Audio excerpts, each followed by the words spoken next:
Hello दोस्तों, स्वागत है आपका अपने यूट्यूब चैनल किरण लर्नर्स अकेडमी में। इस वीडियो में हम करेंगे यूपी पैट के, हम करेंगे प्रीवियस ईयर क्वेश्चन, और इस वीडियो में करेंगे ये वाला क्वेश्चन पेपर सोल्व करेंगे दोस्तों 16/10/2022 को सेकंड शिफ्ट में जो पेपर पूछा गया था।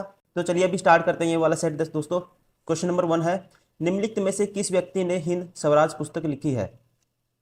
तो आप ध्यान रखेंगे, हिंद स्वराज लिखी गई थी महात्मा गांधी के द्वारा 1909 में। Option second is correct. Question number 2, हरित लेखांकन ग्रीन अकाउंटिंग का अर्थ डैश के आकलन को ध्यान में रखते हुए देश की राष्ट्रीय आय का मापन है। इसका राइट आंसर होगा, ध्यान रखेंगे दोस्तों, हरित लेखांकन ग्रीन अकाउंटिंग का अर्थ देश के वन क्षेत्र का विनाश के आकलन को ध्यान में रखते हुए देश की राष्ट्रीय आय का मापन है। ठीक है, किसको ध्यान में रखते हुए? देश के वन क्षेत्र के विनाश को। Option first is correct. Question number 3, Sangai महोत्सव निम्नलिखित में से किस राज्य में आयोजित किया जाता है? संगाई महोत्सव मनाया जाता है दोस्तों, ध्यान रखेंगे, नवंबर 21 to 30, और ये मनाया जाता है मणिपुर में। Option third is correct. Question number 4, संयुक्त राज्य अमेरिका का राष्ट्रीय खेल क्या है? ठीक है, the national game of the USA is, USA का जो नेशनल गेम है इसका नाम है, ध्यान रखेंगे आप, बेसबॉल। क्या है दोस्तों? Baseball. Option first is correct. Question number 5, अब इस क्वेश्चन में 5 से 9 हमें क्या करना है, इस पैसेज को पढ़ना है, उसके बेसिस पे आंसर करना है। पहले हम क्वेश्चन पर, इसको करने का तरीका ये होता है, पहले आप क्वेश्चन पढ़िए, देखिए कि क्वेश्चन में पूछा क्या है, उसको भी माइंड में रखना है आपको, और क्वेश्चन का एक बार पैसेज जल्दी से पढ़ देना है, अच्छे से पढ़ना है पैसेज को, और जल्दी जल्दी आपको आंसर करनी है। जैसे कि क्वेश्चन नंबर 5 में पूछता है, निम्नलिखित में आज़ादी से पूर्व के नेताओं की कौन सी विशेषता थी जो आज के नेताओं में दिखाई नहीं पड़ती? सबसे सही तर्कयुक्त उत्तर कौन सा है? सबसे लॉजिकल आपको बताना है कौन सा आंसर होगा। इससे पहले पढ़ते हैं पैसेज को। पुराने समय में जो लोग देश की सेवा करना चाहते थे वे ही राजनीति में आते थे। ठीक है, देखो पहली लाइन में दोस्तों क्वेश्चन का आंसर आ गया, आज़ादी से पूर्व नेता अपने व्यक्तिगत स्वार्थों का राजनीति में आते थे, ये गलत है। आज़ादी में पूर्व के नेता देश की सेवा करने के लिए राजनीति में आते थे, पहली लाइन में दिया हुआ है। लॉजिकल हम ये कह सकते हैं, option second is correct. Question number 6, ये नेता येन केन प्राकृण साम दाम दंड और भेद नीतियों का प्रयोग करके अपने गंतव्य तक पहुंच जाते हैं। नेताओं का गंतव्य कौन सा है? सबसे सही तर्कयुक्त उत्तर कौन सा है? अब इसके लिए हमें पैसेज को पढ़ना होगा।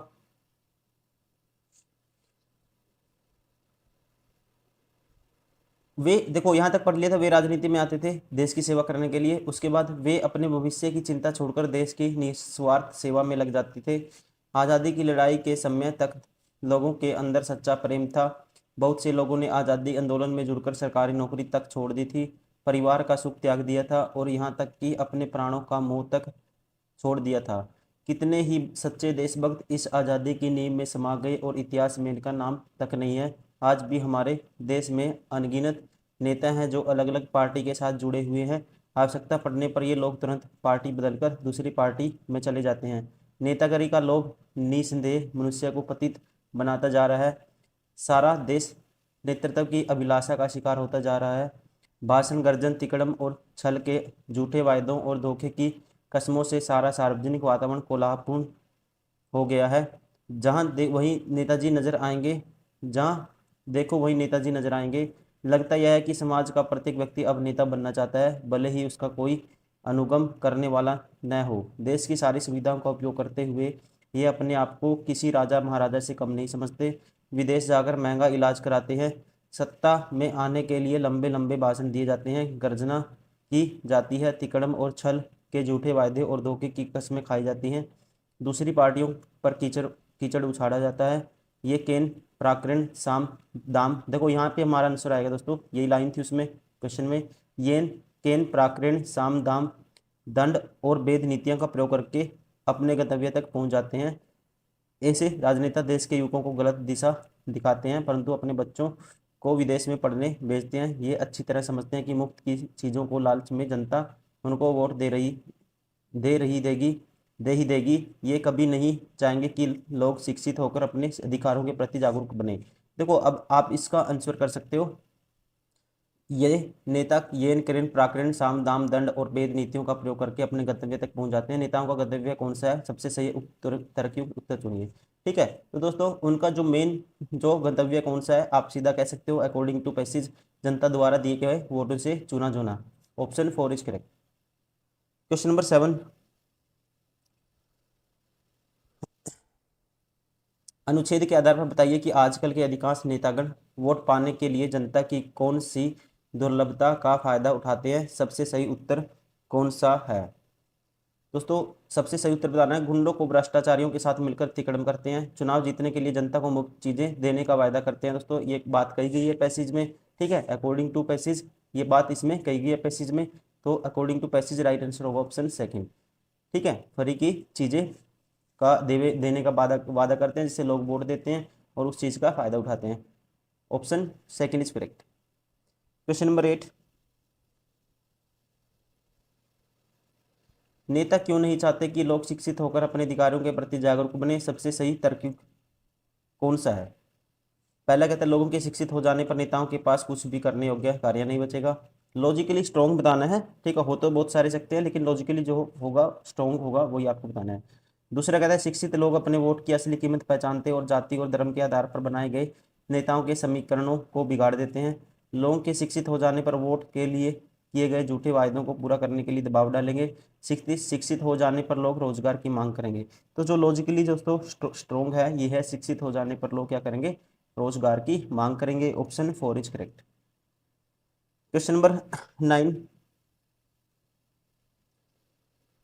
नेता लोग पार्टी क्यों बदलते हैं? सबसे तर्कयुक्त उत्तर कौन सा है? पार्टी क्यों बदलते हैं? ठीक है, इसका लॉजिकली बताना है कौन सा स्ट्रॉन्ग है। देश की समस्याओं को हल खोजने के लिए नए नए प्रयास करना, ये तो नहीं है दोस्तों। नई पार्टी के विचारों में मेल खाना, ये भी नहीं है। नेताओं के सिद्धांत एवं पिछली पार्टी के सिद्धांतों का मेल नहीं खाता। स्वार्थ सिद्धि के लिए पुरानी पार्टी को छोड़कर नई पार्टी में, अपने स्वार्थ के लिए दोस्तों। ठीक है, अपनी पॉपुलैरिटी के लिए, अपने स्वार्थ के लिए। ठीक है, ये बात इसमें पैसेज में कही गई थी कि स्वार्थ सिद्धि के लिए पुरानी पार्टी को छोड़कर नई पार्टी में शामिल हो जाते हैं। Option 4 is correct. Question number 10, ये भी वैसे ही क्वेश्चन है। ठीक है, पैसेज टाइप क्वेश्चन है, पैसेज के आधार पे हमें आंसर करना है। पहला है, क्वेश्चन पढ़ते हैं पहला, प्रिय घटनाओं को अपने जीवन में आकर्षित करने के लिए हमें क्या करना चाहिए? अब इसके लिए पैसेज पढ़ते हैं। विचारों का हमारे जीवन में सर्वाधिक महत्व होता है। हम जैसे विचार करते हैं उसी प्रकार की घटनाओं को अपने जीवन में आकर्षित करते हैं। यदि हम उत्साह और आनंद के विचारों में रहते हैं तो जीवन में अच्छी घटनाओं को आकर्षित करने लगते हैं, और इसके प्रति निराशा और चिंता के विचार जीवन में दुर्घटनाओं को अपनी ओर खींचते हैं। दूसरी बात पर विश्वास करने की है।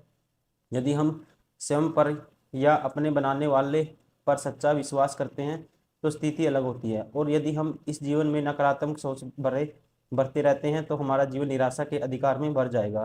क्या आपने कभी जीवन में घटने वाली घटनाओं और अपने अंदर की उस समय की मानसिक विचारात्मक स्थिति का अध्ययन किया है?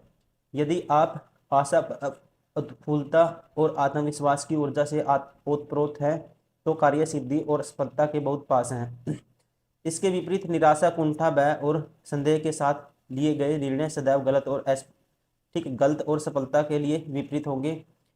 हमारे अंदर मनोवेग सर्वदा ही विद्यमान रहते हैं और उन्हीं के कारण हमारी मानसिक स्थिति बदलती रहती है। कुछ मनोवेग जैसे क्रोध, शोक, चिरकालीन ईर्ष्या, गहरी चिंता, भय, निराशा आदि के बावजूद सदा घातक होते हैं और लंबे समय तक इनकी तीव्रता हमें शारीरिक, मानसिक और भावनात्मक रूप से पंगु बना सकती है। आशा, उत्फुल्लता, प्रसन्नता, मुस्कान, निश्चिंतता, शांति, संतुष्टि, विश्वास, आनंद आदि भाव रचनात्मक होते हैं और लंबे समय तक इनके अभ्यास द्वारा निरोगता, समृद्धि और सफलता प्राप्त की जा सकती है। यदि कई वैज्ञानिकों के प्रयोगों द्वारा इन तथ्यों की पुष्टि की है।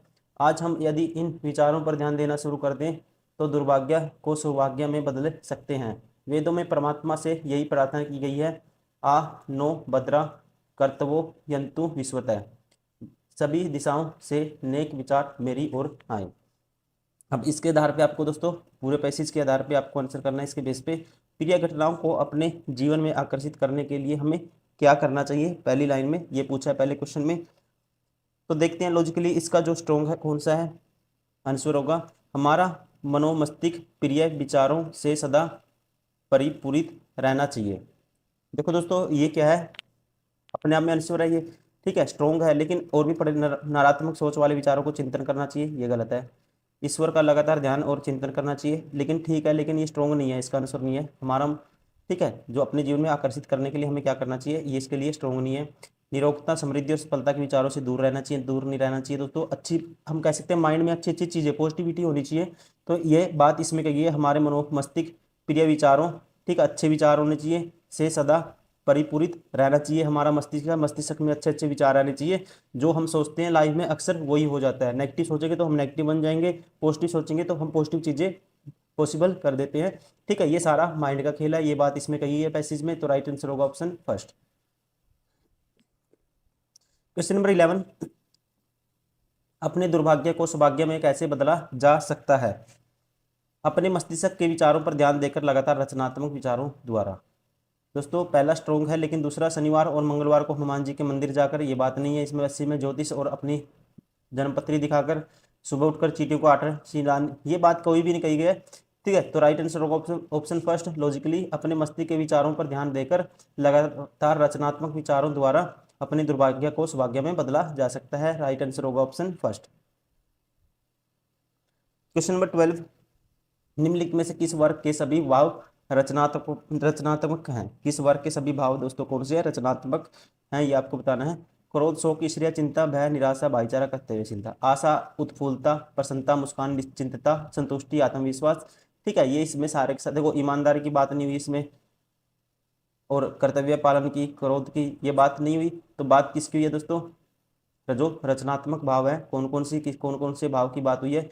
आशा, उत्फुल्लता, प्रसन्नता, मुस्कान, निश्चिंतता, संतुष्टि और आत्मविश्वास की। Option second is correct.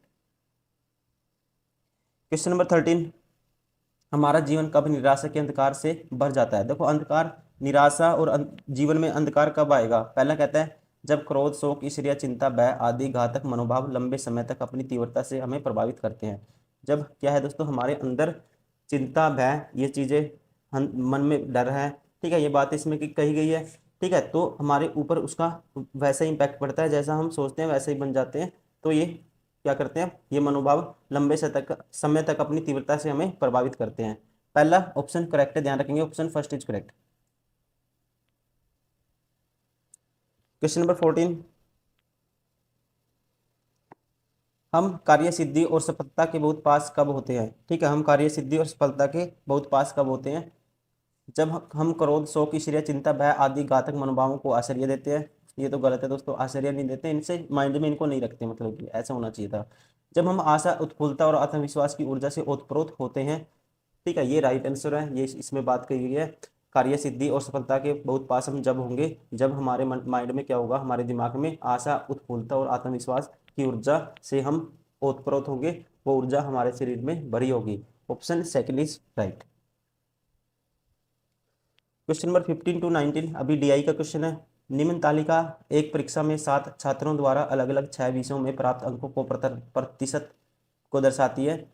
आंकड़ों को सावधानी पूर्वक पढ़िए एवं प्रश्नों का उत्तर दीजिए। और पहले में पूछता है, देखो ये मैक्सिमम अंक है और ये परसेंटेज में दिए हैं।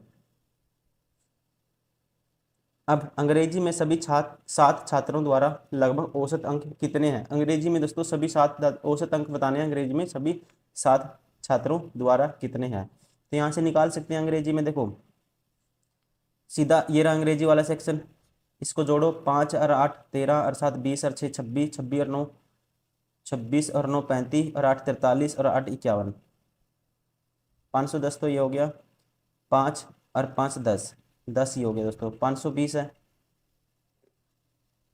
और टोटल 520%, और टोटल 7 में है दोस्तों, तो 7 सब्जेक्ट हैं, तो एक में कितने आएंगे, एवरेज कितना होगा, बटे में 7 कर देंगे। अब इतने परसेंट निकालना आपको, टोटल अंक है 120, 120 का 520 बटे 7% निकालना है, तो आप क्या करोगे, परसेंटेज का नाम का 100 बटे में आएगा, तो इसको कैलकुलेट करोगे तो ये आएगा हमारे पास 20 छिक्का 120, 20 पंजे 100, तो ठीक है।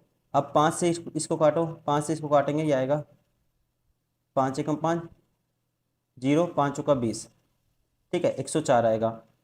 अब ये आएगा हमारे पास एक 624।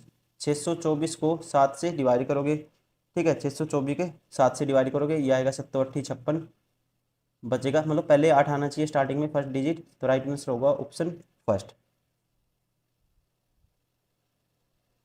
क्वेश्चन नंबर 16, निम्न में से किस विषय में कुल प्राप्त अंक प्रतिशत न्यूनतम है? कुल प्राप्त अंक प्रतिशत न्यूनतम बताना है दोस्तों, कौन से विषय में है इनमें। अब देखो कुल प्राप्त अंक इसको जोड़ोगे, ठीक है, और ऑप्शन कौन कौन से दिए हैं हम देखेंगे।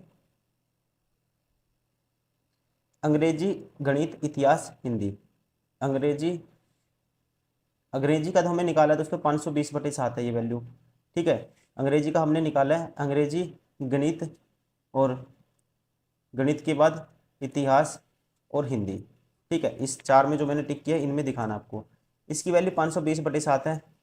और गणित की वैल्यू निकालोगे, देखो इसका डाटा बहुत बड़ा लग रहा है दोस्तों, ये तो नहीं हो सकता, इतिहास तो नहीं हो सकता, ये मैक्सिमम हो सकता है।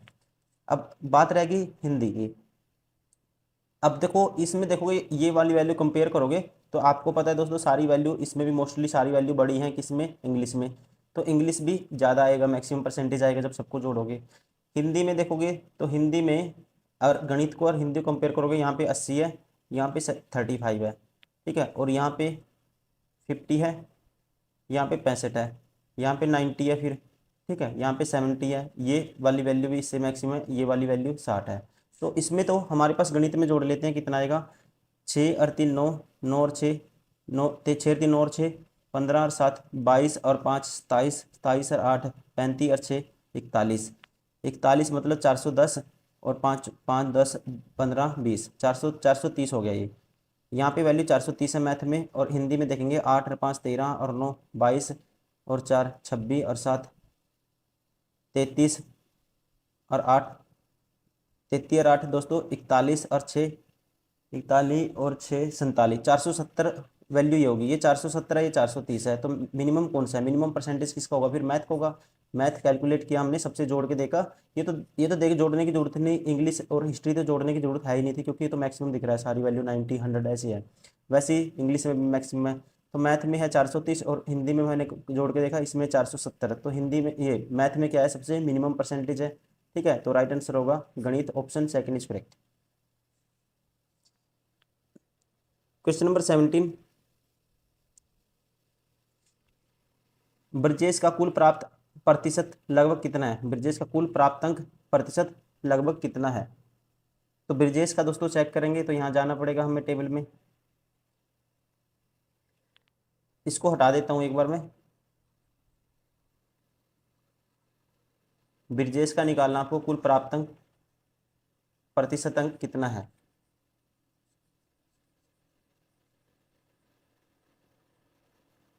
देखो यहाँ पे ब्रजेश कहाँ है, ये रहा,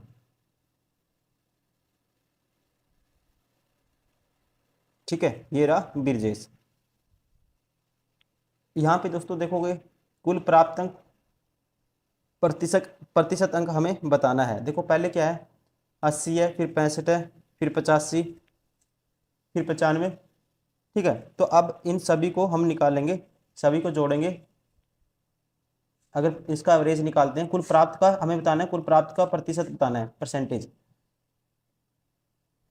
ब्रजेश का कुल प्राप्तांक प्रतिशत कितना है, ठीक है, तो सीधा हम डायरेक्ट ही अगर इसको एवरेज को जोड़ेंगे, एवरेज निकाल देते हैं डायरेक्ट ही। 8 और 6, 8 और 6 14, 14 और 8 22, 22 और 9 31 और 5 36, 36 और 9 45, 450 तो ये हो गया, ठीक है। और नेक्स्ट देखो ये लास्ट डिजिट इकाई का अंक जोड़ो, 5 और 5 10, 5 15, 450 प्लस 15 465 हो गया। और टोटल कितने हैं, 1 2 3 4 5 6 सब्जेक्ट हैं, तो 6 से इसको भाग करोगे तो ये आएगा 6 7 42, 4 बचेगा, 6 7 42 73 पॉइंट समथिंग, मतलब किसके आसपास है ये, 78 के आसपास है, ये कहेंगे 75 के आसपास है, तो राइट आंसर होगा दोस्तों ऑप्शन थर्ड,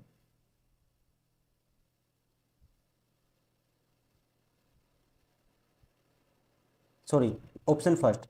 राइट आंसर कौन सा होगा, ऑप्शन, इस क्वेश्चन में पूछा था तो इसमें बताएंगे, गलती से कर दिया मैंने, तो राइट आंसर किसके पास है, 78% के आसपास है, option first is correct. Question number 18, सभी विषयों में 60% या उससे अधिक अंक प्राप्त करने वाले छात्रों की संख्या कितनी है।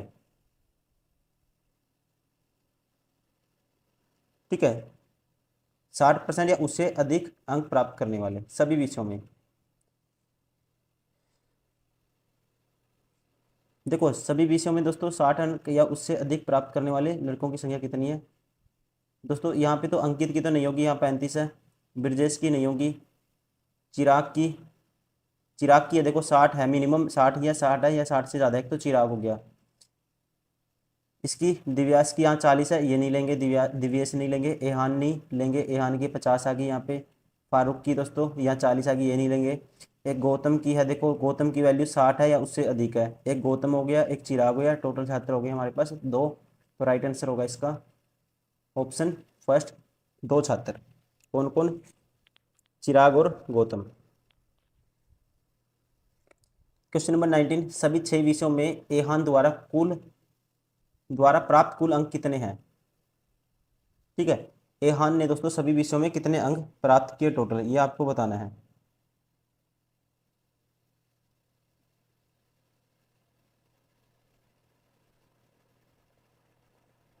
निकालते हैं चलिए इसको। एहान के अब करने का तरीका यही होगा, एहान का सारे विषयों में आपको अलग अलग निकालना पड़ेगा इसमें।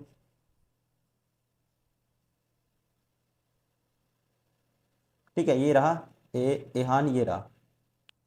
तो पहले है दोस्तों, पहले 150 में से 90% अंक प्राप्त किए। तो 150 का 90%, तो 15 गुना 9 हो जाएगा सीधा। 0 से 0 कैंसिल हो जाएगी। फिर दूसरा, यहाँ 130 का 50%, तो सीधा ये 65 हो जाएगा दोस्तों। 130 का 50% कितना होगा, 65 होगा। ये हो गया, ये हो गया। अब 90% 120 का, 120 का दोस्तों 90% निकालना है। 10% 12, 90% होगा 12 निम्मा 108। 100 का 60%, तो ये सीधा 60 ही हो जाएगा। ठीक है, 15 निम्मा 135, ये 135 था, ये 60 हो गया। उसके बाद यहाँ 60 का 70% दोस्तों, तो ये हो जाएगा 42। 60 का 70% निकालेंगे 42, और 40 का 80% निकालेंगे। 40 का 80% हमारे पास हो जाएगा कितना, 40 का 80% मतलब कि 4/5, 32 हो जाएगा। अब इसको जोड़ दीजिए सबको। ठीक है, ये जोड़ दीजिए इसको। 135 और 65 दोस्तों कितना होगा, 200। 200 प्लस 108, 308, 308, 368, 368 प्लस 42 हमारे पास 410 प्लस 32, 442। तो होना चाहिए total 442, 442। Option 4 is correct. Question number 20 to 24, ये भी डीआई का क्वेश्चन है। निम्न तालिकाओं को सावधानी पूर्वक अध्ययन कीजिए और प्रश्नों को उत्तर दीजिए। पूर्व के वर्षों में कंपनी एक्स द्वारा निर्मित हजारों में 5 प्रकार की कारों ABCDE की संख्या आंकड़े को नीचे दिया गया है। हजारों में, ठीक है, 5 प्रकार की कारें हैं। तो आपको बताना पिछले वर्षों में किस प्रकार की कारों के उत्पादन में सतत सतत वृद्धि दर्ज की गई। सतत का मतलब दोस्तों लगातार वृद्धि, लगातार वृद्धि होनी चाहिए। देखो एक कार में यहाँ पे इंक्रीज हो गया, इंक्रीज फिर डिक्रीज हो गया। लगातार हर बारी इंक्रीज होना चाहिए, जैसे टॉप टू बॉटम जाएंगे तो इंक्रीज होना चाहिए। देखो 200 से 220 फिर 215 घट गया, ये भी नहीं है। 125 228 फिर 212 घट गया, ये भी नहीं है। ठीक है, तो ए बी चेक कर लिया हमने, डी चेक कर लिया, तो इनमें से कोई भी नहीं। राइट आंसर होगा ऑप्शन 4। क्वेश्चन नंबर 21, वर्ष 2016 में 2021 के दौरान कंपनी एक्स द्वारा निर्मित का, कारों में किस प्रकार की कार की संख्या अधिकतम है। ठीक है, 2016 और 21 में दोस्तों एक्स द्वारा निर्मित कारों में किस प्रकार की कार की संख्या ज़्यादा है। ठीक है, 2016 और 21 में देखो 2016 में एक ही है 230, और नेक्स्ट ईयर है 17 में 2, ये सारी जोड़नी है आपको। ठीक है, सारी जोड़नी है। देखो एक ऑप्शन ए उठाऊंगा मैं, ई उठाऊंगा, बी उठाऊंगा, डी उठाऊंगा। देखो दोस्तों ए का आंकड़ा बहुत बड़ा लग रहा है, सारी 200 प्लस वाली संख्याएं हैं। बी में देखोगे इससे ए से कम है, क्योंकि 250 260 इसमें बी में कम है। ठीक है, ए से कम है।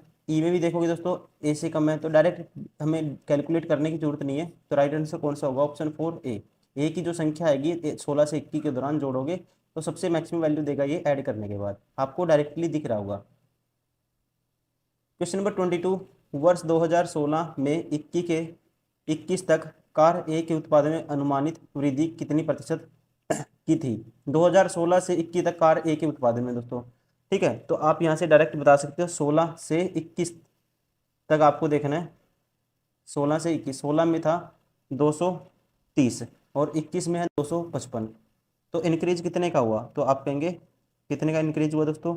यहाँ पे 255 में से 230 गए, तो यहाँ हमारे पास आएगा 25, ठीक है। 25 का इंक्रीज है कितने के पीछे? 230 के पीछे, इंटू में 100 साथ में परसेंटेज। अब देखो इससे ये कैंसिल, 250/23 करोगे आप तो ये आएगा 10 पॉइंट समथिंग आएगा, क्योंकि 223 गुना 10 करोगे 230 होता है, ठीक है। उसके बाद 10 पे जाएगा, इसको लिखेंगे 250, देखो ये 250 है, 250 230 है बटे में, तो इसको लिख सकते हैं 230/230, सॉरी 23 प्लस 20/23, तो ये बनेगा 250। तो ये तो वैल्यू देगा 10 पॉइंट समथिंग आएगा, तो राइट आंसर होगा ऑप्शन सेकेंड। क्वेश्चन नंबर 23, वर्ष 2016 में कार ई का उत्पादन वर्ष 2019 में कार बी के उत्पादन का लगभग कितने प्रतिशत था? ठीक है, 2016 में ई का उत्पादन, 2016 में ई का उत्पादन दोस्तों, तो यह 2016, तो ई का उत्पादन है कितना? 115।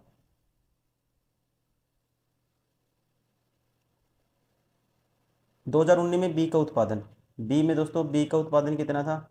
19 में, ये रहा बी, बी का उत्पादन है 215, ठीक है। तो ये 215 का कितना परसेंट है यही आपको बताना है, इंटू में 100 साथ में परसेंट है। 23, 5 पे काटूंगा 23 आएगा, 5 पे काटूंगा 5 चौका 20, 5 3 15, 43 आएगा, ठीक है। कितना आएगा? 43 आएगा, 23/43। तो ये किसके बराबर होगा? या देखो अगर इसको मान लेते हैं 2300 को भाग करोगे 43 से, तो ये आएगा हमारे पास। देखो ऑप्शन भी सारे ज़्यादा पास भी नहीं है, तो भाग कर लो डायरेक्ट। तो कितने पे जाएगा? पहले जाएगा ये 5 चौका 20 होता है, 5 3 15, तो 5 पे जाएगा, तो 5 पे करेंगे 23 पंजा, 5 3 15, एक कैरी 5 चौका 20 है कि 215 आएगा, 5 पे किया बचेगा 15, फिर तेरे, ठीक है। पहले 5 आएगा, कहने का मतलब एक ही ऑप्शन है जिसमें स्टार्टिंग में 5 है, option 4 is correct. Question number 24, वर्ष 2018 से 2021 के दौरान कार डी के उत्पादन में लगभग कितने प्रतिशत की कमी हुई? 2018 से 21 के दौरान कार डी के उत्पादन में लगभग कितने प्रतिशत की क्या है दोस्तों? कमी हुई। 2018 से 21, देखो ये रहा डी, 18 में वैल्यू थी 230, कितनी थी? 230, और 21 में वैल्यू है 220, तो कमी कितनी की आई? 10 की, किसके पीछे? 230 के पीछे, इंटू में 100 साथ में परसेंटेज। तो ये आएगा दोस्तों, इससे ये कैंसिल, 100/23 आएगा, 23 चौके 92 होता है, तो मतलब 4 पॉइंट समथिंग आएगा, तो ऑप्शन होगा first, option first is correct. क्या आएगा? 4 point something, option first is right, ध्यान रखेंगे।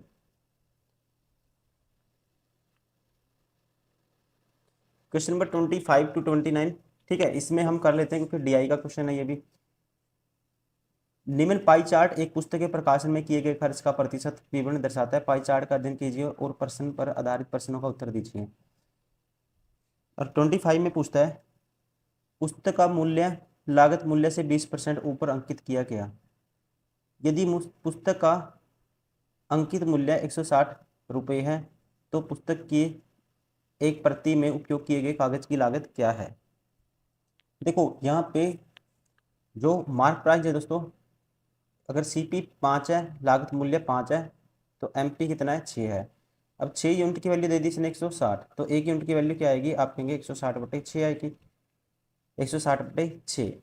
और 5 यूनिट की वैल्यू क्या आएगी? ये आएगी 16 पंजे 80, 800/6 मतलब कि 400/3 आएगी, किसकी? 5 यूनिट की वैल्यू मतलब कि सीपी, लागत मूल्य है।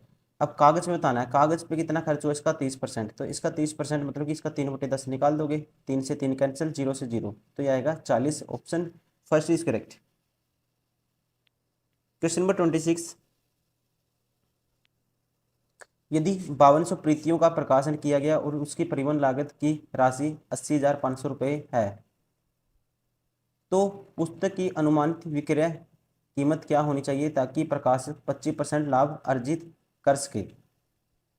अब हमें देखो क्ल्यू पॉइंट क्या है क्वेश्चन का, परिवहन की लागत दी है दोस्तों 80,500, और परिवहन यहाँ पे कितना है, परिवहन पे जो लागत है 5%, 5% की वैल्यू 80,500 है, तो 1% की वैल्यू क्या आएगी, बटे में करेंगे इसके 5, 5 पे काटेंगे 16, 5 1, ये आएगा ऐसे 16,100, और 100% की वैल्यू क्या आएगी दोस्तों, 100% की मतलब कि कुल लागत कितनी आएगी, इसका मतलब कुल सभी पे मिला के टोटल लागत कितनी है, 100 से गुना कर देंगे, और ये है जो मूल्य है किसका, 5200 प्रतियों का, ठीक है, प्रतियों का मतलब कॉपी का, तो एक का कितना आएगा, ये आएगा।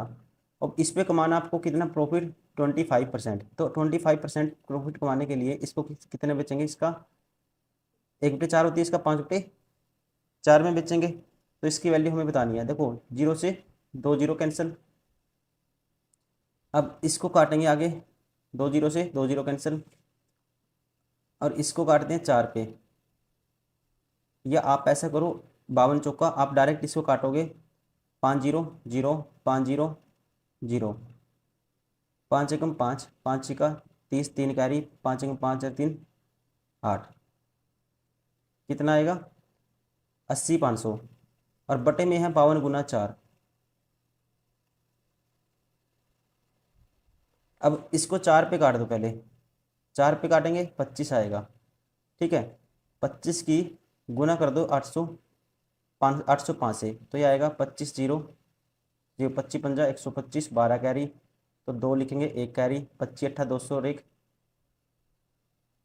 201, बटे में है दोस्तों 52, तो ये आएगा हमारे पास 52 तिये, ठीक है। अब इसको मैं भाग कर देता हूँ,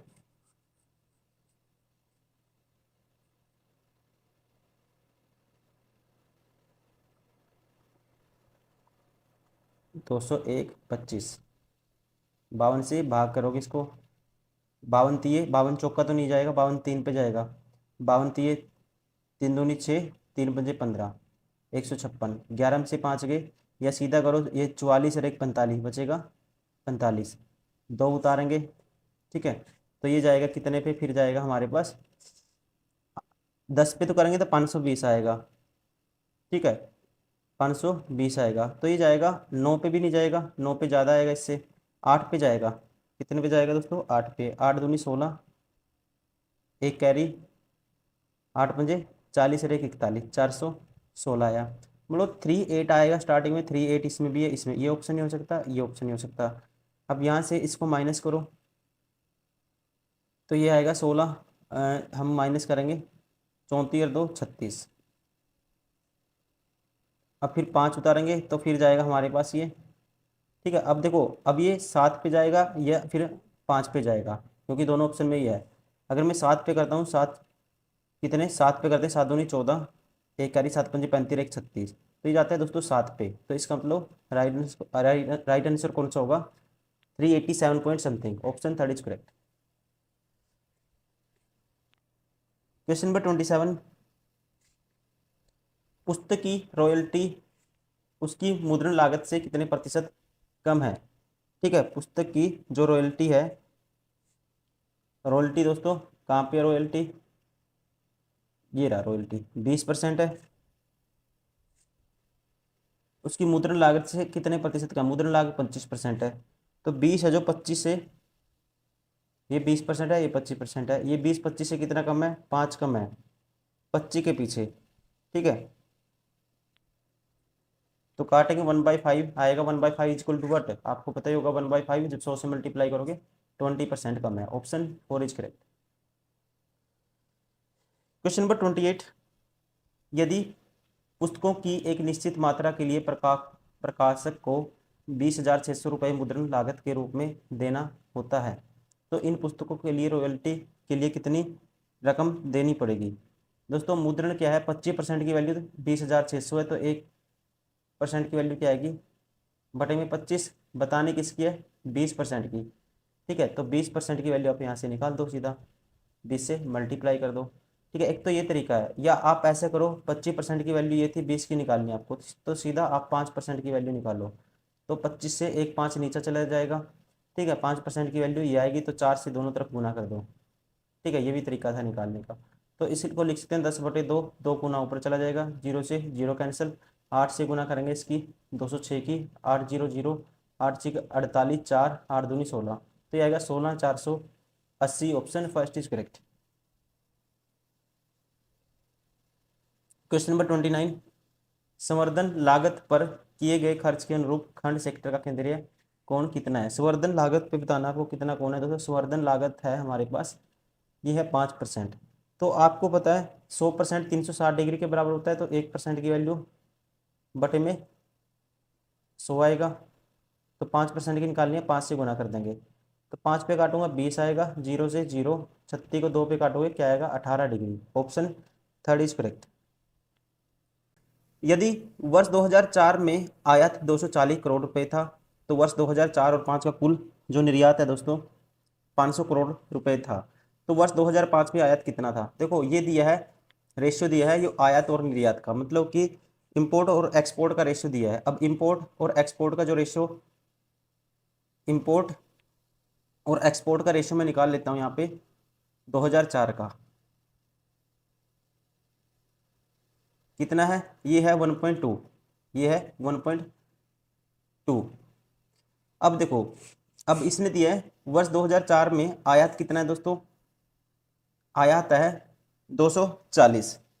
ठीक है, तो यहाँ से हम क्या निकाल लेंगे, एक्सपोर्ट निकाल लेंगे। इंपोर्ट है 240, तो 240 बटे करोगे 1.2, तो ये किसकी वैल्यू आ जाएगी, एक्सपोर्ट की 2004 में, तो 12 दूनी 24 और एक जीरो ऊपर जाएगी, तो ये एक्सपोर्ट की वैल्यू आएगी 200 करोड़।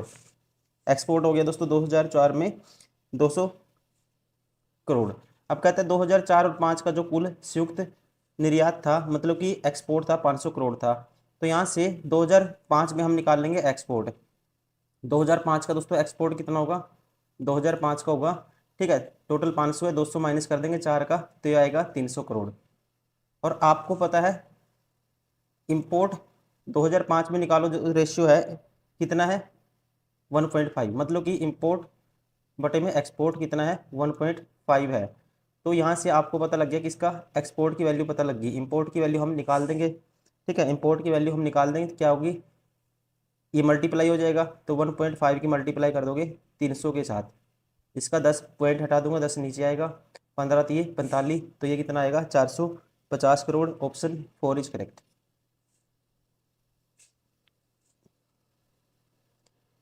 क्वेश्चन नंबर 31, किस वर्ष में कंपनी के आयात और निर्यात के अल्पतम अनुपातिक थे।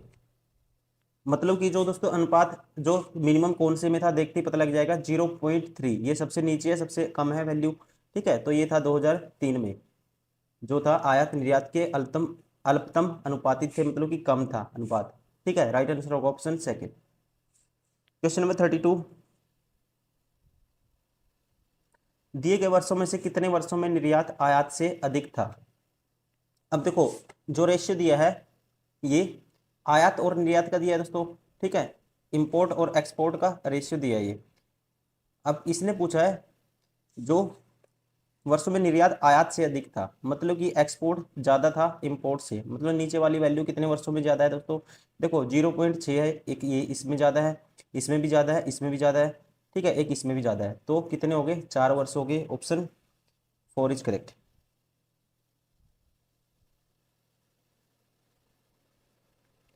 क्वेश्चन नंबर 33, वर्ष 2003 से 4 तक आयात में कितने प्रतिशत की वृद्धि हुई। ठीक है, 2003 से 4 तक, 2003 से 4 तक आयात में कितने प्रतिशत की वृद्धि हुई। अब देखो दोस्तों, हम यहाँ से हमें कोई भी रियल वैल्यू नहीं पता, हमें सिर्फ रेशियो पता है, रेशियो से हम डायरेक्टली नहीं बता सकते कि वृद्धि कितनी हुई। तो यहाँ पे जो राइट आंसर होगा, अगर परसेंट कितने प्रतिशत की वृद्धि हुई, ठीक है, परसेंटेज इंक्रीज हम नहीं बता पाएंगे, क्योंकि हमें रियल वैल्यू नहीं पता, तो राइट आंसर होगा डाटा है जो ये है कैन नॉट बी डिटरमाइंड, मतलब कि डेटा अपर्याप्त है। क्वेश्चन नंबर 34, यदि 2002 में कंपनी का आय 260 करोड़ रुपए था तो 2002 का निर्यात था।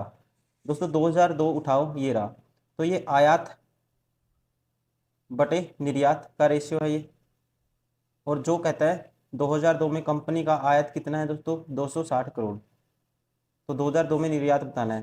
ठीक है, तो देखो और ये रेशियो किसके बराबर है 2002 में, ये बराबर है 0.8 के। 2002 में 0.8 मतलब कि 8/10 के बराबर है ये वैल्यू। तो यहाँ से आप बता दोगे किसकी वैल्यू, निर्यात की वैल्यू बता दोगे। ठीक है, तो ये हो जाएगा हमारे पास निर्यात की वैल्यू, क्रॉस मल्टीप्लाई करेंगे या कहेंगे 8, इसकी वैल्यू क्या है 8, ये रेशियो है 0.8। ठीक है, तो इसकी वैल्यू 0.8,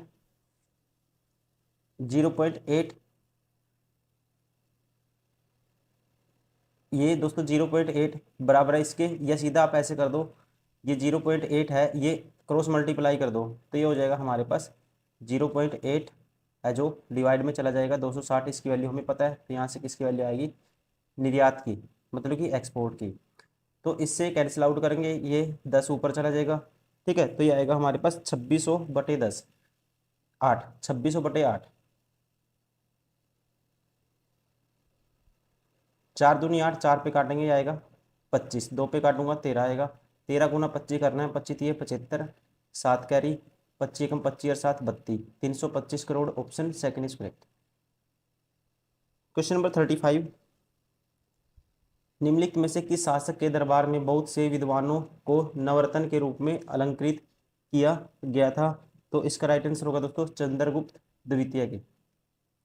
इसके दरबार में कितने 9 नवरत्न थे। ठीक है, क्या थे, नवरत्न थे चंद्रगुप्त द्वितीय के दरबार में। ऐसे ही अकबर के दरबार में भी नवरत्न 9 नवरत्न थे, ध्यान रखेंगे। तो इसका राइट आंसर होगा according to question option third Chandragupta second. Question number 36, Delhi सल्तनत के निम्नलिखित में से राजवंशों में से किसने सबसे कम अवधि तक शासन किया? सबसे कम अवधि तक दोस्तों शासन किसने किया ये पूछा है, तो ये किया था खिलजी वंश ने। ठीक है, किसने किया था, खिलजी डायनेस्टी ने, 1290 तक से 1320 तक, only 30 year. Question number 37, Dalhousie ने भारत में ब्रिटिश साम्राज्य के लिए डैश अवध को कब्जे में लिया? इसका राइट आंसर होगा राज्य में अव्यवस्था के माध्यम से। क्वेश्चन नंबर 38, हड़प्पा के एक बंदरगाह का नाम बताइए। दोस्तों हड़प्पा का एक जो बंदरगाह है इसका नाम अकॉर्डिंग टू गिवन ऑप्शन क्या है, Lothal, Gujarat, option third is correct. Question number 39, Jain धर्म का सबसे महत्वपूर्ण मौलिक सिद्धांत है।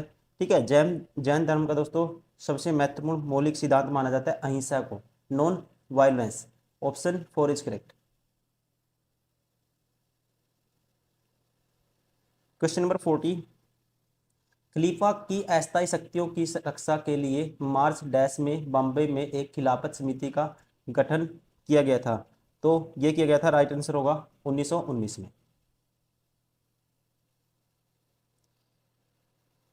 क्वेश्चन नंबर 41, भारत सरकार अधिनियम 1935 के अनुसार मुख्य न्यायाधीश के साथ कितने न्यायाधीशों की नियुक्ति की गई थी?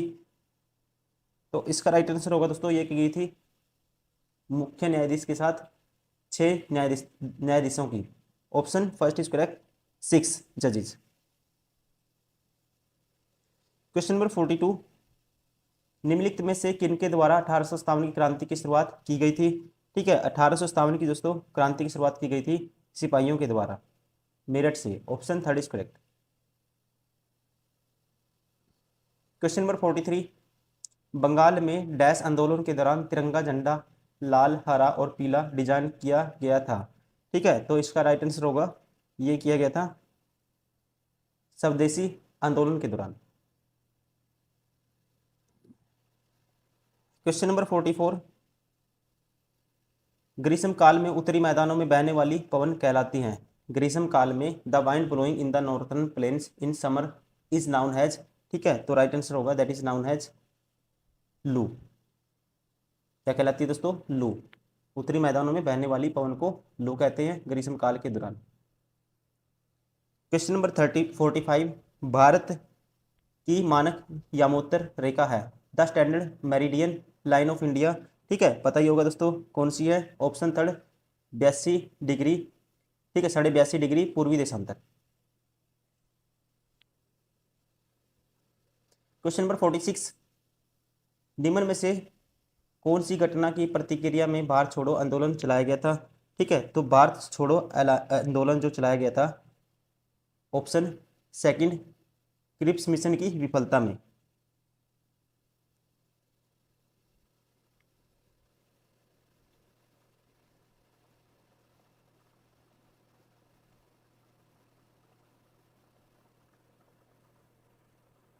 क्वेश्चन नंबर 47, अरावली पर्वत श्रेणी में सबसे ऊंचा शिखर कौन सा है? ठीक है, अरावली पर्वत श्रेणी की दोस्तों सबसे ऊंची जो चोटी है इसे बोलते हैं Guru Shikhar. Option first is correct. Question number 48, नई आर्थिक नीति की सामान्यता विकास के डैश मॉडल के रूप में जाना जाता है। ठीक है, नई आर्थिक new economic policy is also popularly called dash model of development. ठीक है, तो इसका जो राइट आंसर होगा ध्यान रखेंगे एलपीजी, एलपीजी प्लान। और इसको इंट्रोड्यूस किया गया था दोस्तों 24 जुलाई 1991 में। ठीक है ना, और इसका एलपीजी की जो फुल फॉर्म होती है ये होती है लिबरलाइजेशन, प्राइवेटाइजेशन और ग्लोबलाइजेशन।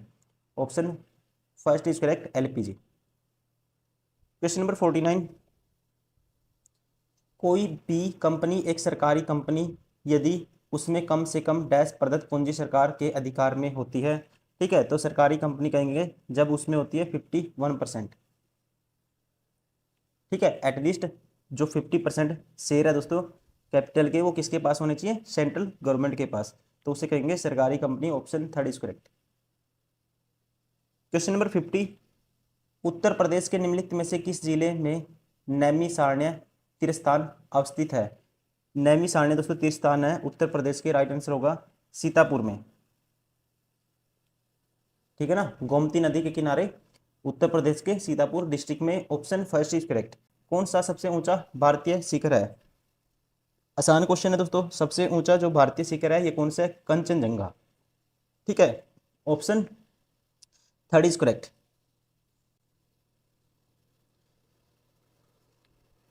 क्वेश्चन नंबर 52,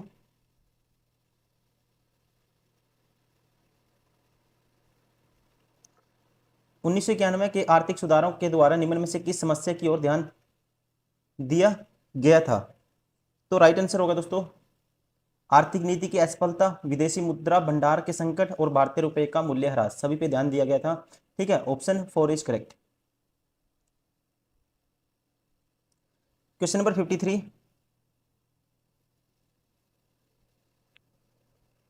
हॉलमार्क लोगों का उपयोग निम्न में से किसके लिए होता है? दोस्तों हॉलमार्क का यूज हम करते हैं किस पे? जेवर के ऊपर, जो गहने होते हैं, ज्वेलरी होती है उसके ऊपर। Option second is correct. Question number 54, dash कृषि तथा ग्रामीण क्षेत्रों का वित्त पोषण करने वाली एक केंद्रीय या शीर्ष संस्था है। ठीक है, इस संस्था का नाम है दोस्तों, इसकी स्थापना हुई थी 1982 में और इस संस्था का नाम है नाबार्ड। क्वेश्चन नंबर 55, निम्न में से किसमें मौलिक कर्तव्यों को उल्लेखित किया गया है? ठीक है, मौलिक कर्तव्यों को दोस्तों उल्लेखित किया गया है, राइट आंसर होगा part 4A। Option third is correct. ठीक है, part 4A of Indian constitution में इनको उल्लेखित किया गया है। Option third is correct. Question number 56, भारतीय संविधान का अनुच्छेद 343 किसके बारे में है? अनुच्छेद 343 है दोस्तों, राइट आंसर होगा इसका संघ की राजभाषा। ठीक है, official language of union. Option four is correct. Question number 57, निम्न में से कौन सा अनुच्छेद धन विधेयक को परिभाषित करता है? दोस्तों कहता है which name of the article which define the money bill. ठीक है, तो ये डिफाइन करता है, राइट आंसर होगा ऑप्शन थर्ड आर्टिकल 110(4). ठीक है, article 110 sorry, option third is correct, article अनुच्छेद 110। क्वेश्चन नंबर 58, डैश वे आदर्श हैं जिन्हें को राज्य को नीतियों का निर्माण करते समय ध्यान में रखना चाहिए। ठीक है, तो ये आदर्श हैं दोस्तों, राइट आंसर होगा ऑप्शन सेकंड, राज्य के नीति निर्देशक सिद्धांत। क्वेश्चन नंबर 59, निम्न में से किस गैस को ग्रीन हाउस गैस के रूप में नहीं जाना जाता है? Which of the following gases is not known as green house gas? देखो दोस्तों, ये कौन सी को जाना नहीं जाता? कार्बन डाइऑक्साइड को जाना जाता है, नाइट्रस ऑक्साइड को, मीथेन को जाना जाता है, आर्गन को नहीं जाना जाता। Option 4 is correct.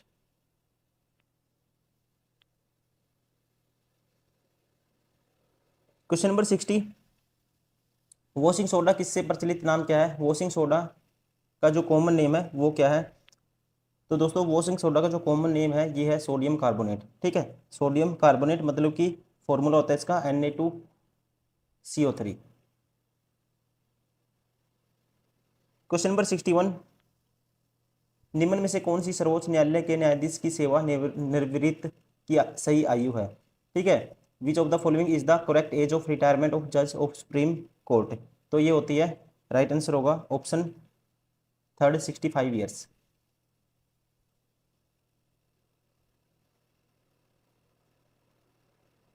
Question number 62, निम्न में से कौन सा इंद्रधनुष के 7 रंगों में से एक नहीं है दोस्तों? ठीक है, विबग्योर में कौन सा नहीं आता? VIBGYOR, which of the following is not among the 7 colours of the rainbow? तो राइट आंसर होगा, विबग्योर में कौन सा नहीं आता दोस्तों? व्हाइट नहीं आता। ठीक है, विबग्योर ये आपको याद रखना है, इसमें कौन सा कलर नहीं आता? व्हाइट नहीं आता। बाकी वायलेट, इंडिगो, ठीक है, blue, green, yellow, orange, red सारे आते हैं। क्वेश्चन नंबर 63, इसको सोल्व करना है हमें। देखो, 6 में से दोगे दोस्तों 4 आएगा, 6 में से दोगे क्या आएगा? 4 आएगा, और यहां से 25 में से 23 के 2 आएगा, तो मतलब कि आएगा 4.02, और इसकी मल्टीप्लाई करनी है हमें। अब इनका डिफरेंस लेंगे, 3 में से दोगे 1, और 35 में से 23 गए, कितना बचेगा? 12, 1.12 से। ठीक है, इससे मल्टीप्लाई करनी है। अब यहाँ पे आंसर देखेंगे, और यहाँ पे एक और है, ये माइनस है, तो माइनस करेंगे इसमें से 2.987 में से माइनस करना है, ये 2.987 में से माइनस करना है 0.0016, तो ये 0 लगा देते हैं। 10 में से 6 गए 4, और यहाँ बचेगा 6 में से गया 5, 8, 9, 1 पॉइंट माइनस होगा 1, ये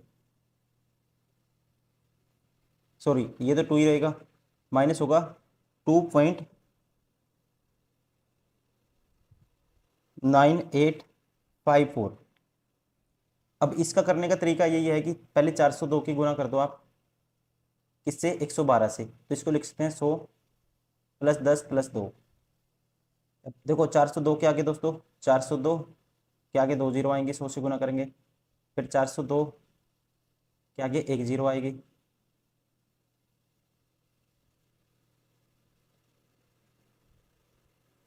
और फिर 402 का डबल 804, इसको जोड़ोगे ये आएगा 4, 2, 8 और 4, सॉरी 8 और 2 10, 4, 2, 8 और 2 10, एक कैरी, 5 4 45, और बटे में कितनी? देखो नीचे 10 की पावर 4 आएगा, तो ये आएगा 4.5, 4.5024, और इसमें से माइनस करना है 2.9854, 0, 12 में से 5 गए 7, और इसमें से बच गया 9 में से 8 गए 1, और यहाँ पे बचेगा दोस्तों 9 में से 8 गया 1, और 14 में से 9 गए 5। ठीक है, और यहाँ 3 में से 2 गए 1, और ये पॉइंट 1.517, 1.517, ऑप्शन कौन सा होगा? Option first is correct. Question number 64, किसान विकास पत्र में मनोज की बचत का 1/3 हिस्सा पब्लिक प्राइवेट फंड में उसकी बचत के आधे हिस्से के बराबर है।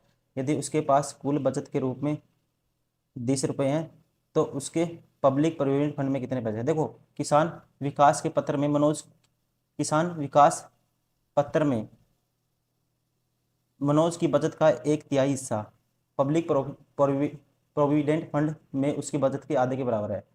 ठीक है, पत्र में, किसान विकास पत्र में दोस्तों, ये पत्र को मान लेते हैं लेटर में, जो इसका हिस्सा है कितना है, पब्लिक प्रोविडेंट फंड की बचत के आधे के बराबर है। ये जो 1/3 हिस्सा है इसका, ये किसके बराबर है, इसके आधे के बराबर है। मतलब कि यहाँ से इसका 1/3 इसके हाफ के बराबर है। और यहाँ से आप रेशियो लोगे तो एल की वैल्यू आएगी 3p के बराबर। तो एल और p का जो रेशियो आएगा, एल की वैल्यू आएगी 3 और p की वैल्यू आएगी 2, और टोटल 5 यूनिट की वैल्यू है ये, तो 1 यूनिट की वैल्यू आएगी 30,000। तो बताने कितने की आपको, तो उसने पब्लिक प्रोविडेंट फंड में कितने बचत की है, तो p की वैल्यू बतानी है 2 यूनिट की वैल्यू आएगी 30,000 का डबल करेंगे 60,000। Option 4 is correct.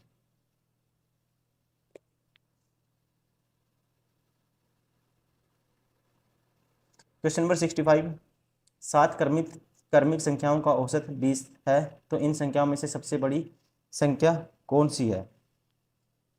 तो ध्यान रखेंगे दोस्तों, जब भी ओड नंबर ऑफ संख्या कितनी है, ओड है। अब बीच वाली संख्या 7 में से 3 इधर आएंगी, 3 इधर आएंगी, चौथी क्या होगी, ये मिडिल होगी, चौथी होगी मिडिल।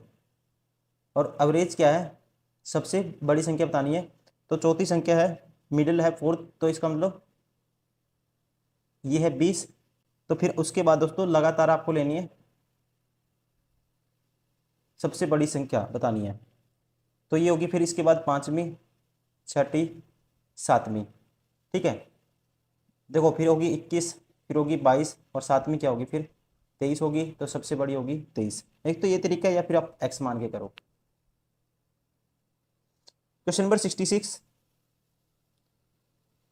ओजोन होल किससे संबंधित है। ओजोन होल रेफर्स टू, ठीक है, ओजोन होल है दोस्तों, ध्यान रखेंगे, समताप मंडल में ओजोन परत की मोटाई में कमी से संबंधित है। ये option first is correct.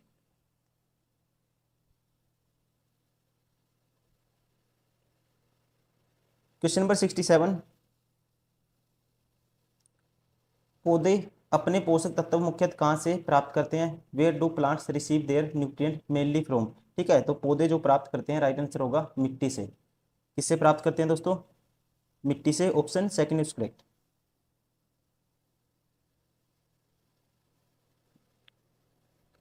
Question number 68, दरेस का सही संधि विच्छेद कीजिए। ठीक है, दरेस का, दोस्तों दरेस का जो सही संधि विच्छेद होगा, ये होगा दरा प्लस इस। और यहाँ पे कौन सी संधि है, गुण संधि। ठीक है, गुण संधि में देखो दरा प्लस इस, इसको ऐसे लिखेंगे दरा प्लस इस, तो ये बन जाएगा दरेस। और यहाँ पे जो जुड़ा है, ये जुड़ा है आ प्लस ई जुड़ा है, और यहाँ पे होती है गुण संधि। ठीक है, और ये बन जाता है ए। क्या बन जाता है, ए बन जाता है गुण संधि में। तो राइट आंसर होगा ऑप्शन फर्स्ट। ठीक है, दरा प्लस इस। क्वेश्चन नंबर 69, समश्रुत शब्द अली अली शब्द युगम का सही अर्थ क्या है। समश्रुत शब्द अली अली शब्द का सही अर्थ क्या है। तो यहाँ पे राइट आंसर होगा, देखो इस अली का मतलब होता है बोरा, और इस अली का मतलब होता है सखी, बोरा सखी। Option second is correct. Question number 70, नागर का पर्यायवाची शब्द है। ठीक है, नागर का पर्यायवाची शब्द होता है, ध्यान रखना आपको, चतुर। ठीक है, पर्यायवाची शब्द होता है दोस्तों नागर का चतुर। Option first is correct. Question number 71, सन्यासी का विलोम शब्द है। ठीक है, सन्यासी का विलोम शब्द कौन सा होता है, गृहस्थ। सन्यासी जो घर गृहस्थी इन चीजों से दूर रहता है। ठीक है, इसका उल्टा क्या होगा, सन्यासी का गृहस्थ। क्वेश्चन नंबर 72, कोल्हू का बैल होना का अर्थ है दोस्तों, कोल्हू का बैल होने का मतलब है बुरी तरह काम में लगे रहना। ठीक है, जैसे कोल्हू में हम लैंग्वेज में भी यूज करते हैं, कोल्हू के बैल की तरह काम करता है वो। ठीक है, मतलब कि वो लगा रहता है 24 घंटे, 12 घंटे, 18 घंटे काम में। बोझा ढोने में, इस टाइप का जो शब्दावली में इसका यूज करते हैं। कोलू का मतलब होता है बुरी तरह काम में लगे रहना। क्वेश्चन नंबर 73, इसकी वैल्यू बतानी है। देखो a प्लस बी का whole square minus a minus b का होल स्क्वायर, दोस्तों a square plus b square plus 2ab होगा, और यहाँ से आएगा a square plus b square, वो माइनस है बाहर कैंसिल, और प्लस 2ab प्लस 2ab, ये हो जाएगा 4ab। ए बी नीचे भी है, ए बी से ए बी कैंसिल हो जाएगा, ठीक है, इससे ये कैंसिल हो जाएगा, बचे क्या, 4। Option third is correct.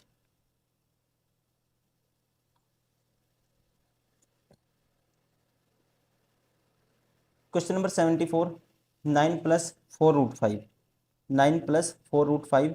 देखो इसका आप कैसे करोगे, इसको तोड़ो, इसको लिख सकते हैं 2ab, 2 × 2√5। अब देखो अगर इसको a मानता हूँ, इसको b मानता हूँ, इसका स्क्वायर दो तो 5 होगा, इसका स्क्वायर 4 होगा, तो ये होगा 9 बनाता है। तो यहाँ से लिख सकते हैं 2 + √5 सारे का होल स्क्वायर। अब देखो इससे खोल के देखोगे, 4 + 5 9 + 2ab, ठीक है, तो 4√5 सेम बनता है, इससे ये कैंसिल, तो ये किसके बराबर आएगा, 2 + √5 या 5 + √2। ऑप्शन राइट आंसर होगा हमारा ऑप्शन थर्ड, 2 + √5। करने का तरीका क्या होता है, सबसे पहले क्वेश्चन पढ़ो क्या दिया है। जो mother did not want him to go to public school because, कारण क्या था इसका, इसके लिए आपको पैसेज पढ़ना पड़ेगा। तो चलिए इसको पढ़ते हैं जल्दी से।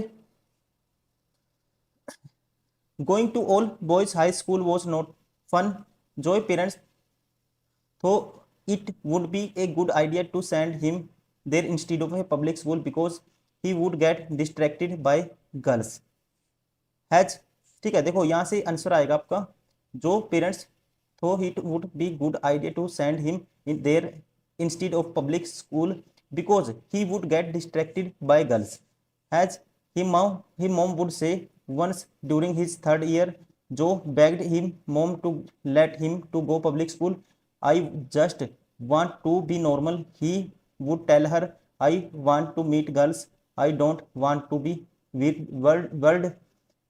weird, but his words always fell on deaf ears.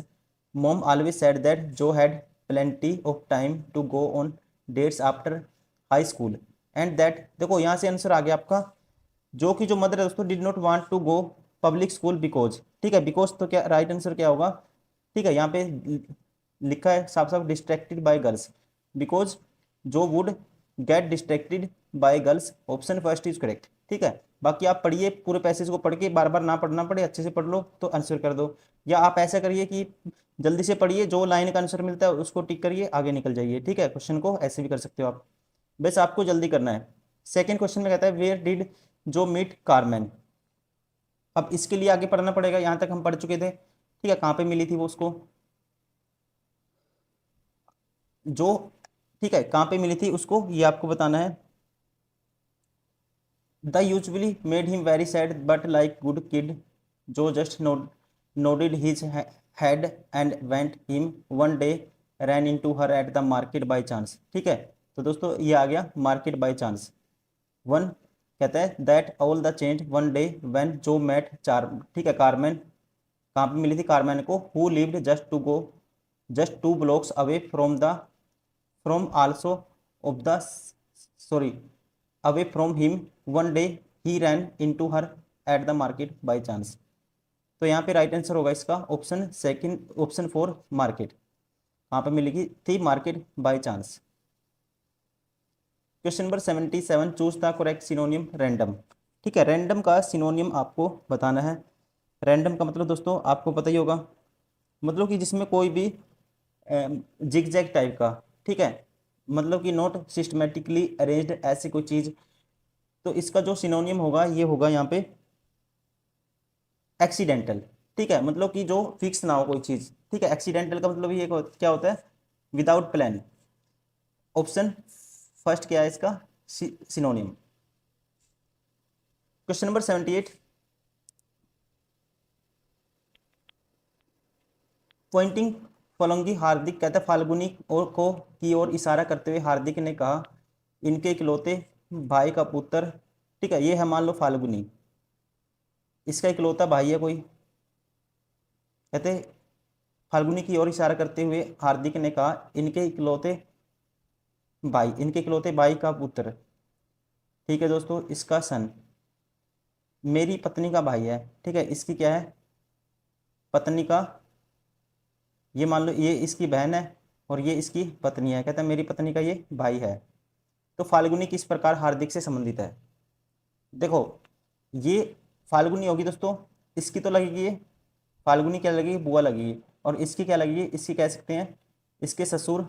इसके ससुर ये हो गया, इसका पिता हो गया इसकी वाइफ का, और उसकी है बहन, तो ससुर की बहन, ऑप्शन थर्ड इज करेक्ट। ठीक है, हार्दिक से कैसे संबंधित है, हार्दिक के ससुर की बहन है फाल्गुनी। क्वेश्चन नंबर 79, असंगत का चयन कीजिए। असंगत का चयन कीजिए। देखो दोस्तों, 12 25 ये होता है 35 का स्क्वायर, 42 25 होता है। रूट निकालना भी आना चाहिए आपको। ठीक है, रूट कैसे निकालते हैं वो भी मैं बता देता हूँ आपको। जैसे 42 25 आपको नहीं पता ये क्या है, ठीक, किसका स्क्वायर है, तो आप देखो ये किसके स्क्वायर से बड़ा है, 5 के स्क्वायर से बड़ा है, 6 के स्क्वायर से बड़ा है, 7 के स्क्वायर से छोटा है। तो यहाँ पे लिख दो छोटा नंबर 6। अब ये दोस्तों जो 42 है, 6 के यहाँ पे या तो 5 है, यहाँ पे लास्ट डिजिट क्या आएगा, 5 ही आएगा। ठीक है, रूट में अगर 5 है तो रूट होने के बाद भी 5 ही देगा। तो ये 65 का स्क्वायर है। और ये है 30 25 है, ये है 55 का स्क्वायर। 41 25 दोस्तों किसी का भी स्क्वायर नहीं है, ये 41 25 किसी का भी स्क्वायर नहीं है। तो राइट आंसर होगा ऑप्शन फर्स्ट।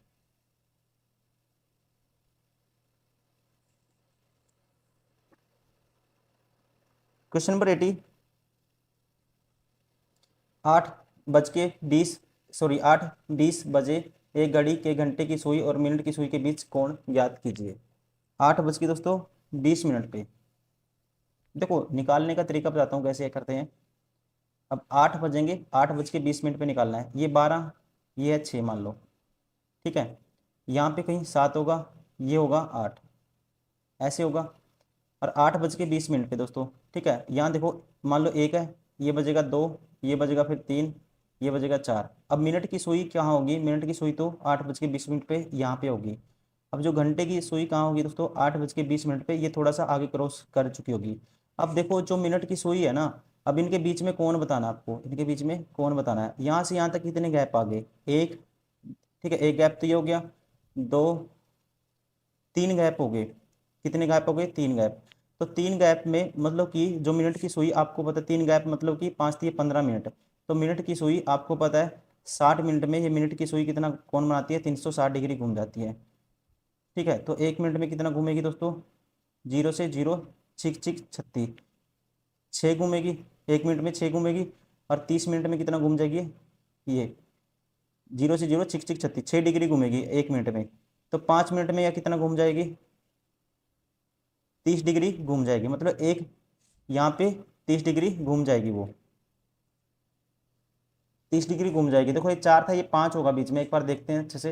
एक गैप तो ये हो गया, एक ये कवर करेगी, एक ये कवर करेगी, एक मतलब 20 मिनट कवर करेगी वो, मिनट वाली 20 मिनट। तो 20 मिनट में कितना बनाएगी, 4 से गुना कर दो 120 डिग्री। तो कौन चलेगी, मिनट वाली सुई 120 डिग्री। अब घंटे वाली सुई देखो, इतने ही 20 मिनट में घंटे वाली सुई कितना टाइम, कितना एंगल बनाएगी। आपको पता है घंटे वाली सुई 12 घंटे में बनाती है कितना, 360 डिग्री का कोण बनाती है 12 घंटे में। वो क्या है, यहाँ से लेके दोबारा से यहाँ पहुँच जाती है। तो 1 घंटे में ये बनाएगी कितने का, ये बनाएगी 1 घंटे में 12 3 36, सॉरी हाँ 12 3 36, 30 डिग्री। 1 घंटे में 30 डिग्री, मतलब कि 60 मिनट में ये 30 डिग्री बनाएगी। तो 1 मिनट में दोस्तों ये बनाएगी हाफ डिग्री। 20 मिनट में कितना बनाएगी ये, 10 डिग्री बना देगी। तो 10 डिग्री और इसमें ऐड कर देंगे, तो कितना आएगा total 130 degree. Option third is correct. Question number 81, choose the correct antonym of beautiful. Beautiful का दोस्तों एंटोनियम मतलब कि उल्टा आपको बताना है। ठीक है, देखो ब्यूटीफुल का मतलब क्या होता है, कोई चीज बढ़िया हो देखने में, अगली मतलब कि भद्दा। ठीक है, तो इसका एंटोनियम उल्टा क्या होगा ब्यूटीफुल का, अगली। Option second is correct. Question number 82, give one word substitute sensitiveness to the action of particular food. ठीक है, कहता है sensitiveness to the action of a particular food की तरफ क्या होना चाहिए दोस्तों, कोई भी सेंसिटिवनेस एक्शन होना, तो इसके लिए वन वर्ड होता है, ध्यान रखना आपको, एलर्जी। क्या होता है? Allergy. Option third is correct. Question number 83, कौन सा कंक्लूजन सिलोक्सा क्वेश्चन है, कौन सा कंक्लूजन फॉलो करेगा, ये हमें बताना है। अब देखो, कोई दरवाजा कुत्ता नहीं है, ये दरवाजा है दोस्तों, ये है डॉग। ठीक है, ये दरवाजे को डी मान लेता हूँ, डॉग ये कुत्ते को के मान लेता हूँ। कोई भी दरवाजा, इनमें कोई रिलेशन है, कुत्ता नहीं है। सभी कुत्ते बिल्लियां हैं, सारे के सारे कुत्ते किस में आते हैं? कैट में आते हैं। ठीक है, अब आपको बताना कौन सा निष्कर्ष है जो फॉलो करेगा। कोई दरवाजा बिल्ली नहीं है दोस्तों, कोई दरवाजा बिल्ली और दरवाजे का हमें रिलेशन नहीं पता, ये बाहर हो गया। कोई बिल्ली दरवाजा नहीं है, ये भी कोई रिलेशन नहीं पता, बाहर हो गया। कुछ बिल्लियां कुत्ते हैं दोस्तों, कुछ बिल देखो, सारे के सारे कुत्ते बिल्ली के अंदर कैट के अंदर आते हैं, तो कुछ हम कह सकते हैं कुछ बिल्लियां तो कुत्ते होंगी होंगी, ये ठीक है। सभी बिल्लियां कुत्ते हैं दोस्तों, सारी आपको पता है सारे कुत्ते तो बिल्ली के अंदर आते हैं, लेकिन सारी बिल्ली कुत्ते के अंदर आएंगी, ये हम नहीं कह सकते। राइट आंसर होगा ओनली कंक्लूजन, केवल निष्कर्ष तीन पालन करता है, option first is correct. Question number 84,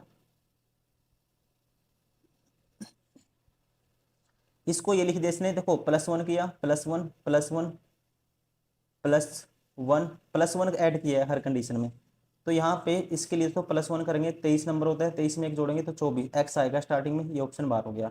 15 1 16, दूसरे नंबर पे पी आएगा, ये भी बाहर हो गया। ठीक है, तीसरे नंबर पे दोस्तों एन में एक जोड़ेंगे तो ओ आएगा, तो ये भी बाहर हो गया, option second is correct. Question number 85, dash सरकार के स्वामित्व वाली रोसाटोम ने हाल ही में भारत के कुडनकुलम संयंत्र को दीर्घ ईंधन चक्र वाले उन्नत एन ईंधन की आपूर्ति की। ठीक है, तो ये की है रूस ने। राइट आंसर होगा अकॉर्डिंग टू क्वेश्चन, ये पूछा गया था दोस्तों रसिया। क्वेश्चन नंबर 86, राष्ट्रीय खाद्य सुरक्षा अधिनियम NFSA के राज्य रैंकिंग सूचकांक में सामान्य श्रेणी के राज्यों में डैश राज्य शीर्ष पर है। ठीक है, डैश राज्य शीर्ष पर है, तो ये है, इसका राइट आंसर होगा Orissa, option second is correct.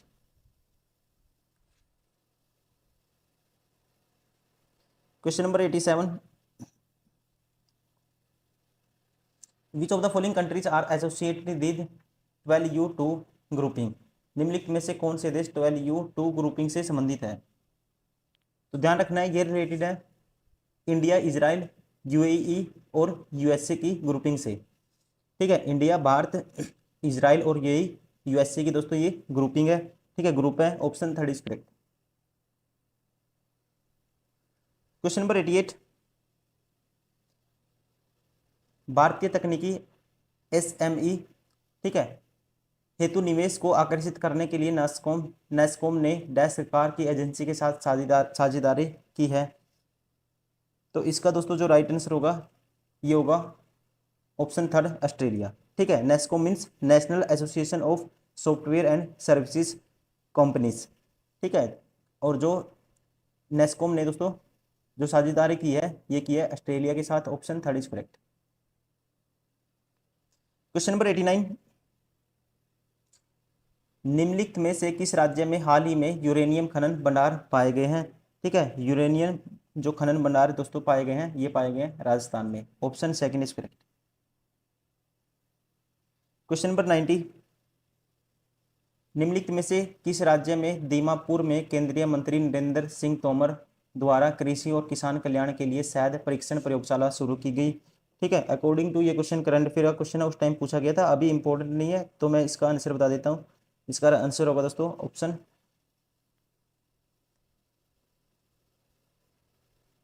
Second, Nagaland. Question number 91, doctor Rajendra Prasad स्मृति पुरस्कार निम्नलिखित में से किस क्षेत्र में से संबंधित है?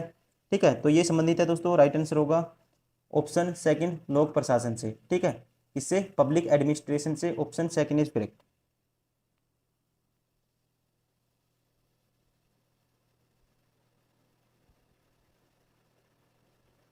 क्वेश्चन नंबर 92, निम्न में से किस राज्य में भारत के प्रथम अमृत सरोवर का उद्घाटन किया गया? ठीक है, ये किया गया था 2022 में, 13 मई 2022 में। तो इसका राइट आंसर होगा उत्तर प्रदेश में। क्वेश्चन नंबर 93,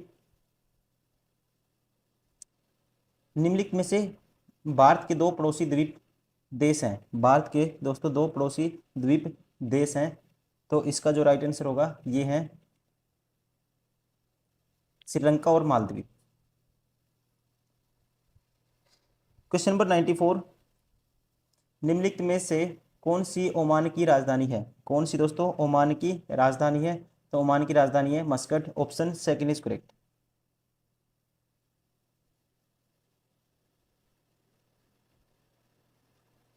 क्वेश्चन नंबर 95, निम्नलिखित में से किस कंपनी ने उद्योग प्रथम वैश्विक स्वास्थ्य देखभाल की योजना शुरू की है, ठीक है, तो ये शुरू की थी, ध्यान रखेंगे, इसका राइट आंसर होगा option second Bajaj Allianz general insurance.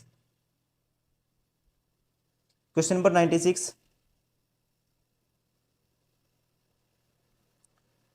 वियरबेल ATM cards और ऑफलाइन यूपीआई किस कंपनी द्वारा लॉन्च किया गया, ठीक है, तो इसको लॉन्च किया गया है ऑप्शन सेकंड एस मनी के द्वारा, ऑप्शन सेकंड इज करेक्ट।